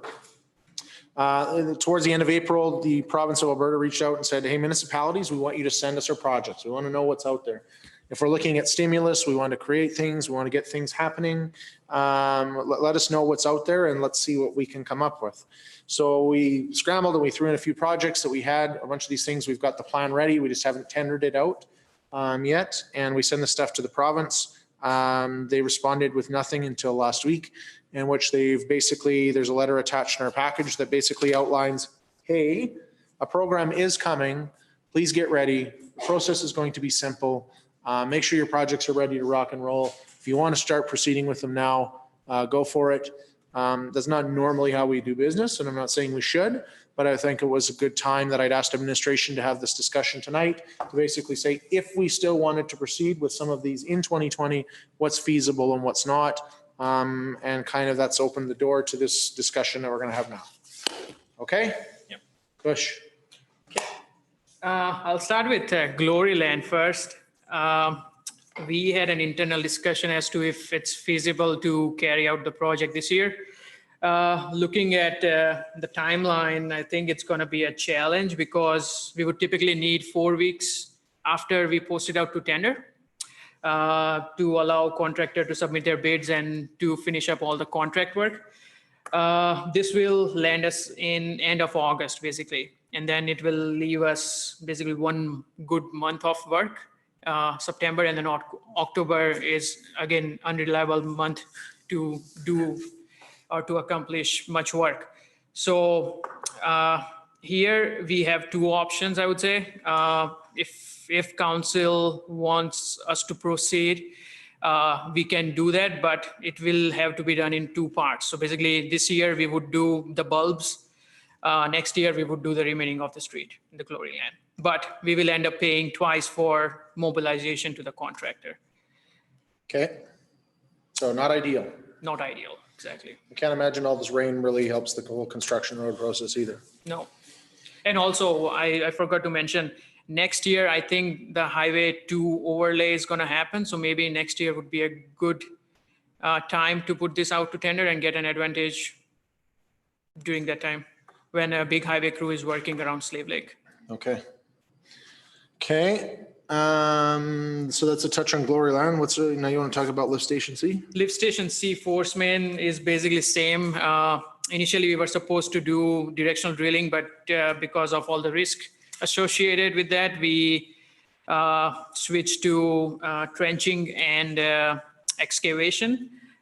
So it will again leave us with a lot of uncertainty. It will again require 4 weeks after we post the tender out, which will give us barely a month to work. And that is a busy street. On top of that, there is a lot of crossings. If a contractor screws up and if we go into bad weather, then it will be tough to fix it. Okay. Yeah. So I don't know. It's really, it would be good if we could achieve something this year, but I mean, like it's from the feasibility standpoint, I think it's not feasible. Okay. So basically what we're saying is even if there is some cost savings there that the province is going to help us and share it, yeah, we might set ourselves up for failure. It might not be worth it. Yeah, but so the attachment that I just handed to you, it has a second sheet of other potential projects. So this came out of today's meeting this morning with M10 Group. So the first 3 are again the capital projects that are coming down the lane. But the last 3 projects, those just came out of discussion, and which includes some upgrades to our existing internet connection for fire hall water treatment plant, some functional upgrades to the water line coming into Slave Lake Fire Hall, and some sidewalk rehabilitation. So if we get some funding this year, and if we can use those funds to at least do something this year, then we can look for either of this project. Okay. But one comment I would note, knowing that we just got this list and looking at it, sorry, I should be talking in front of the mic here, is that these 3 that you've highlighted on the bottom here, these aren't capital projects in our capital plan. No, those are not. Those are not. Okay. So knowing that, is there any within the capital plan that we think that we could squeeze in that would fit, right? You spend all this time working on a capital plan for a 10-year thing, say this is what we're going to work out, this is what we're going to do. I'd rather pick some low-hanging fruit there versus create some new stuff. The whole idea is that we're trying to take advantage of some cost sharing, but free money is never free. So it would be cost sharing that, you know, if we have these things that we never budgeted for, we never planned for, it's going to affect our whole 10-year capital budget. Councillor Busk. Believe there's some water treatment plant repairs that we were looking at budget there that we've pushed off to another year or 2 years, isn't it? So. But we don't have the engineering done for it yet. Upgrades, right?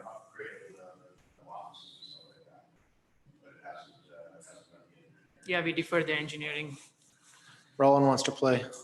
Yeah, since we don't know the exact details of the program, and I'm only assuming, considering that they just rolled this out in June, I'm going to assume that many other municipalities will be in this state as well. So the 3 listed projects there, I think you could go ahead pretty quickly with them. Yeah, they weren't on our capital plan. We did identify and went through a big list that were on the 5 and 10 year. Of course, there's no engineering and stuff like that done. So the definition of shovel ready is a little, I think, open-ended there, where they're shovel ready. I know they were looking to get by the end of this year, but I would assume that the program would run into next year too. And in that case, Floryland and lift station C are applicable.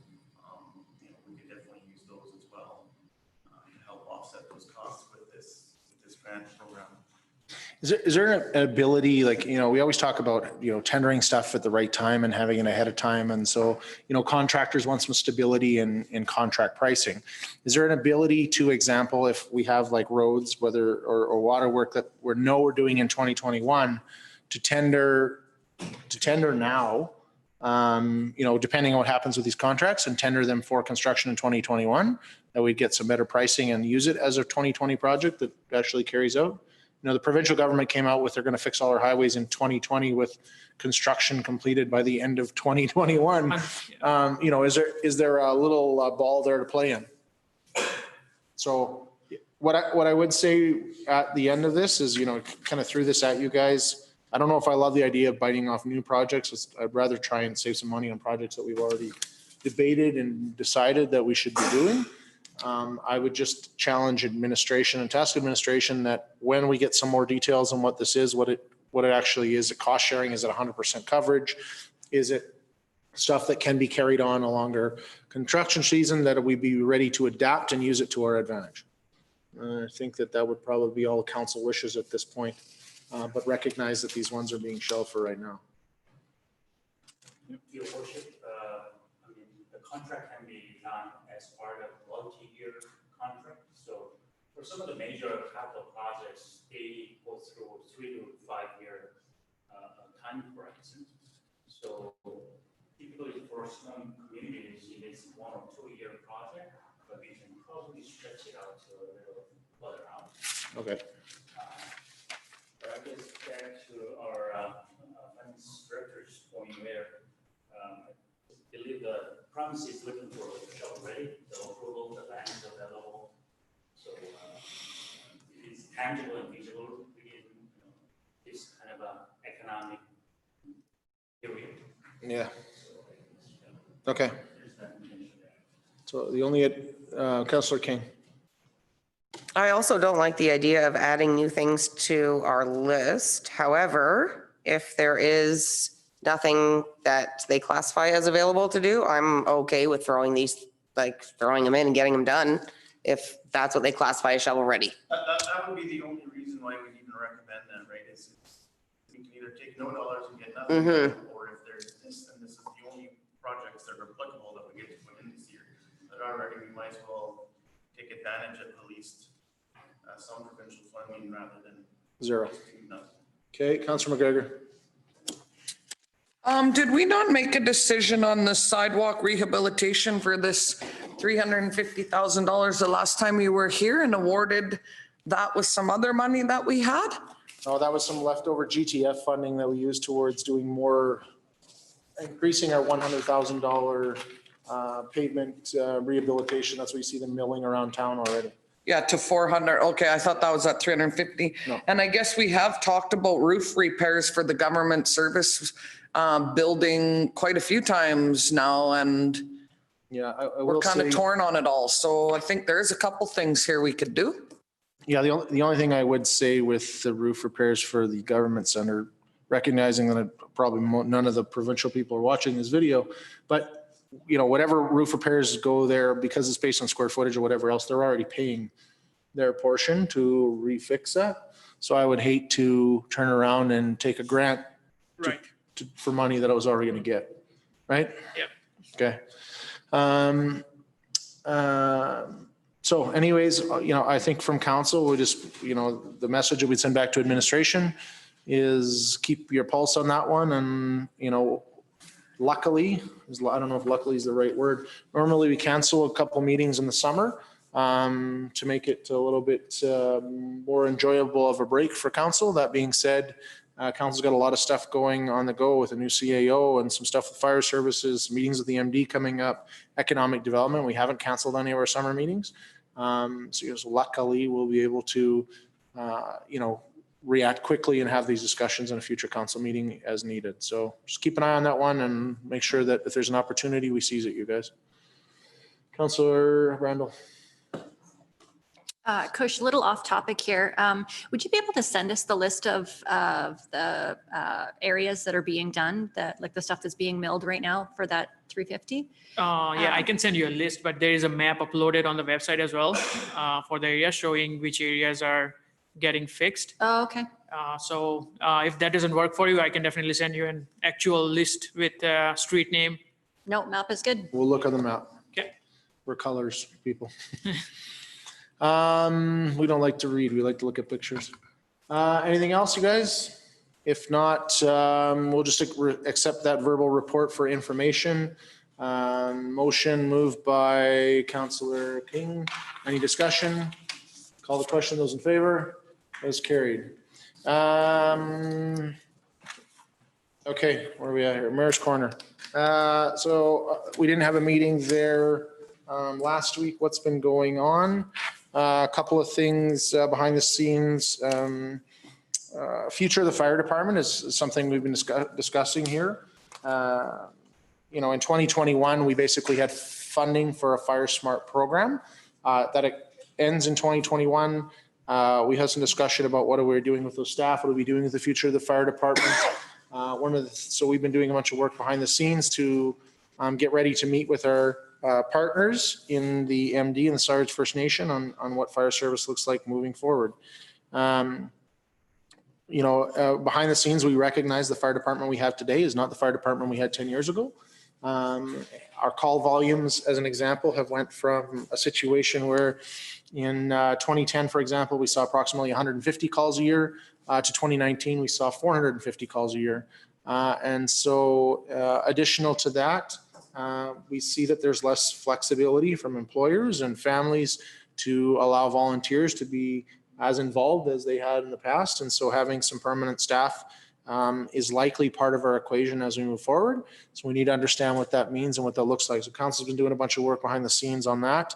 We'll be meeting with our MD partners next week to have some discussion about that, but it's some things that we're trying to finish up. We've kind of been working on for a while, a variety of things behind the scenes. We've kind of stalled that, but we really want to see that get done kind of going into the fall and have a bit of a framework there for our fire services as we move forward and give our people some idea of what their future looks like. I think it puts a lot of stress on people too. And we have these term positions that we say may or may not continue. We're trying to do this and we haven't figured those things out. So one thing that is for sure from both discussions with town and the MD we're extremely happy with the fire service that we have. We're extremely happy with the service levels. And what's interesting to recognize when we look around the province and compare ourselves to other places is that our fire service actually generates significantly higher revenues than most other departments. And I attribute that to the training and the education that our crews have been doing, as well as the ability that we ended up sending them to different events that we end up recouping money for. And the Live Fire Training Center, which I must give my kudos to the society, which the Firefighter Society, which helps generate a lot of fundraising towards having that facility here, draws attention and brings people to our community. And so especially when we're talking about economic development, there is an important piece there to maybe utilize and maximize and grow as we move forward. So, I'm going into way too much detail on that, but Councilor McGregor's falling asleep just talking to me, just listening to me talk. But fire service has been a big one behind the scenes. Having a history in that, it's obviously one I'm excited to talk about, but we'll see where that one goes. And so we haven't had a lot of discussions with the MD lately. COVID puts a cramp on a lot of that stuff. So I'm looking forward to having those discussions next week. We had a waste services meeting was it last week? Or the week before, one of them too. It was the first time we got to see some of our MD partners in person again. I think it's important to recognize, though, that we continue to see a decline in volume going to that facility. So the way our landfill works is, the town and the MD share the cost of running it. A lot of those things are fixed costs. And so, basically the cost of running it can increase or decrease depending on waste. We're seeing significant declines in waste, and it has a significant effect on revenues, which has an impact on how much requisition that the MD put into that monster to keep it going. The other problem with landfills is that we have, I've talked about this in the past, but I want to highlight it again because it is a big deal that we're seeing these supercell landfills, even from a private sector side, created in different places that actually compete with us for our waste, because it is a business that it involves volume of scale. And so we are losing out to the Walmarts of the world there for garbage, and that has a cost for us. The other big significant issue is, why not just send it there into the Walmart, man? What are we keeping it for? There's a lot of environmental liability that goes with having landfill cells, and you don't just close those things up overnight. The monitoring has to go on for a period of 50 years. Additionally, there's things that just have to be dealt with. It will continue to rain. We collect that water. It just doesn't naturally go back into the environment. There's a cost to doing that, whether that cell is active or not. There's a cost to monitoring it, whether it's active or not. But I will say that garbage continues to be a thorn in my side. Oh God, I hate talking about garbage because it keeps being a money pit. It's a garbage pit and a money pit. And I will say that as we move forward, there's some big decisions there about how we deal with the landfill, recycling and waste as we move forward, that there's some more strategic ways of doing things there. What else is going on? Lots of resident feedback in the last week or two. People have given me lots of things, whether it's about ball diamonds or grass cutting or a variety of things. And so I appreciate administration's been helping with a lot of that stuff. Very unfortunate, obviously, to hear about someone breaking in and taking some of our equipment, the cost of that and the damage. That comes back to, we have insurance, but, speaking without having spent any detail on that, we lost a vehicle that was a year and some old. We're probably going to take a hit on that insurance. So when we go to replace it, it's going to cost us extra money. We have deductibles and so on and so forth. It's very frustrating. So we did have some discussions with our CEO. We're going to look at that process and see what can be improved there, and we'll have those discussions moving forward as a council. Other than that, big thank you to Vanderwell Contractors, who sponsored another fantastic fireworks show. I will say a big thank you to Trevor Ray, who's definitely probably not watching this, but maybe we'll get some recognition later. I stole his picture that he took for the fireworks and put it on my Facebook stuff, and people were just loving it and eating it up. Great picture, Trevor. It was fantastic. But lots of compliments as usual from the public, lots of great videos, lots of great pictures. And that only happened because Vanderwell's spends a lot of money on behalf of the town of Slave Lake to host that. So thank you again for them for hosting that, and for our contractors for putting it on.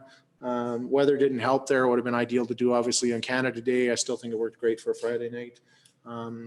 And we'll see where it goes. So with that, in closing, I will say I'm excited for tomorrow. Actually, our council is really going to start digging into economic development. We've got a couple-hour meeting with our contractor that we've hired.